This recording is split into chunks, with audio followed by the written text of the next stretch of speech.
ಧೋಬಿ ಘಾಟ್ ಬಳಿ ಕಳೆದ ಗುರುವಾರ ರಾತ್ರಿ ಕುಡಿದ ಮತ್ತಿನಲ್ಲಿ ಗಲಾಟೆ ಮಾಡುತ್ತಿದ್ದ ಯುವಕರ ಗುಂಪನ್ನು ಬಿಡಿಸಲು ಹೋದ ಪೊಲೀಸ್ ಪೇದೆಯನ್ನು ಪುಡಿ ರೌಡಿಗಳ ಗುಂಪು ಅಟ್ಟಾಡಿಸಿ ಹೊಡೆದು ಗಂಭೀರವಾಗಿ ಹಲ್ಲೆ ನಡೆಸಿದ ಘಟನೆ ಜರುಗಿದೆ. ಗದಗ್ ನಗರದಲ್ಲಿ ಇತ್ತೀಚೆಗೆ ಪುಡಿ ರೌಡಿಗಳ ಅಟ್ಟಹಾಸ ಮಿತಿ ಮೀರಿದ್ದು ಇವರಿಗೆ ಕಾನೂನಿನ ಭಯವೇ ಇಲ್ಲದಂತಾಗಿದ್ದು, ಇವರ ವಿರುದ್ಧ ಈಗ ಸಾರ್ವಜನಿಕರು ತೀವ್ರ ಆಕ್ರೋಶ ವ್ಯಕ್ತಪಡಿಸುವ ಮೂಲಕ ಇವರಿಗೆ ಕಠಿಣ ಶಿಕ್ಷೆ ಆಗಬೇಕೆಂದು ಆಗ್ರಹಿಸುತ್ತಿದ್ದಾರೆ. ಶಿರಹಟ್ಟಿ ಪೊಲೀಸ್ ಠಾಣೆಯ ಅಶೋಕ್ ಪಾಟೀಲ್ ಎಂಬ ಪೊಲೀಸ್ ಪೇದೆ ತಮ್ಮ ಕರ್ತವ್ಯ ಮುಗಿಸಿಕೊಂಡು ಗದಗ್ ನಗರದಲ್ಲಿ ಇರುವ ತಮ್ಮ ಮನೆಗೆ ಹೋಗುವ ಸಂದರ್ಭದಲ್ಲಿ ನಡು ರಸ್ತೆಯ ಮಧ್ಯೆ ಯುವಕರ ಗುಂಪಿನ ನಡುವೆ ಪರಸ್ಪರ ಗಲಾಟೆ ನಡೆದಿದೆ. ಈ ಯುವಕರ ಜಗಳ ಬಿಡಿಸಲು ಹೋದ ಪೊಲೀಸ್ ಪೇದೆಯ ಮೇಲೆಯೇ ಪುಡಿ ರೌಡಿಗಳ ಗ್ಯಾಂಗ್ ಮನ ಬಂದಂತೆ ಹಲ್ಲೆ ನಡೆಸಿದ್ದು, ಮುಖದಲ್ಲಿ ರಕ್ತ ಬರುವ ಹಾಗೆ ಅಟ್ಟಾಡಿಸಿ ಹೊಡೆದಿದ್ದಾರೆ.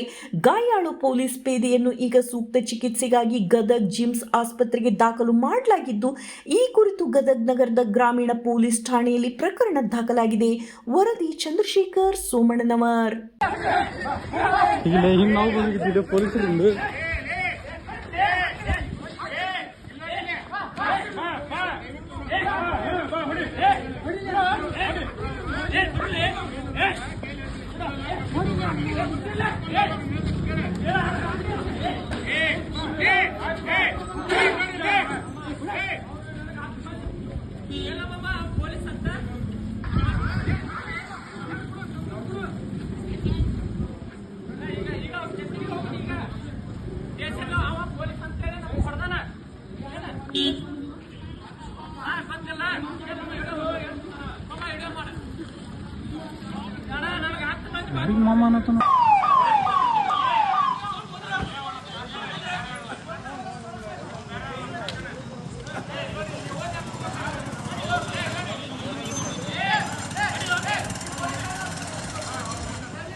ಮಾತಾಡ್ತೀವಿ ತೋಡು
हाँ